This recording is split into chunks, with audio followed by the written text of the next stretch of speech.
সূরা আল আনাম।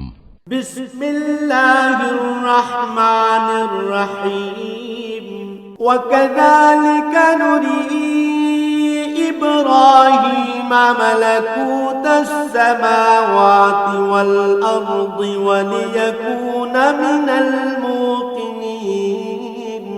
ফালাম্মা জান্না আলাইহিল লাইলু রাআ কাওকাবান قال هذا ربي فلما أفل قال لا أحب الآفلين فلما رأى القمر بازغا قال هذا ربي فلما أفل قال لئن لم يهدني ربي لأكونن من القوم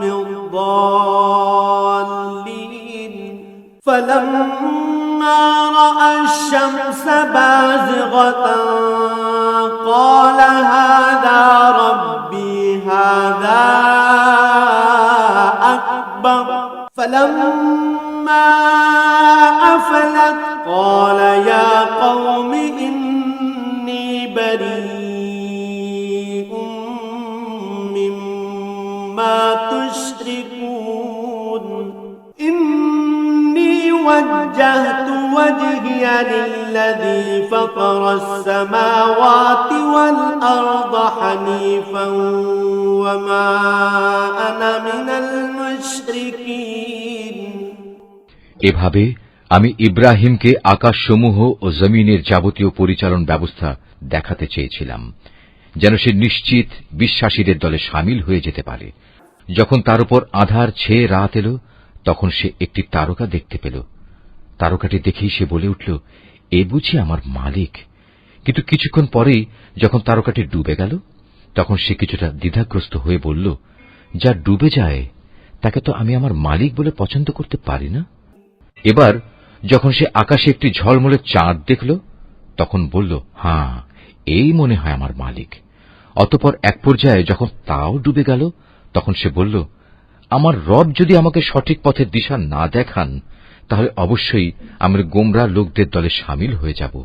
এরপর দিনের বেলায় সে যখন দেখল একটি আলোকোজ্জ্বল সূর্য, এবং দেখেই বলতে লাগল, মনে হচ্ছে এ আমার মালিক, কারণ এ যাবৎ যা দেখেছি এটা তার সবগুলোর বড়। সন্ধ্যা ঘনিয়ে আসতে আসতে তাও যখন ডুবে গেল, তখন ইব্রাহিম নতুন বিশ্বাসে বলীয়ান হয়ে নিজের জাতিকে ডেকে বলল, হে আমার সম্প্রদায়ের লোকেরা, তোমরা যেসব কিছুকে আল্লাহ তাআলার সাথে অংশীদার বানাও, আমি তা থেকে সম্পূর্ণ মুক্ত। আমি নিষ্ঠার সাথে সেই মহান সার্বভৌম মালিকের দিকেই আমার মুখ ফিরিয়ে নিচ্ছি, যিনি এই আসমানসমূহ ও জমিন সহ চাঁদ, সূরজ, গ্রহ, তারা সবকিছু পয়দা করেছেন। আমি এখন আর মুশরিকদের দলভুক্ত নই।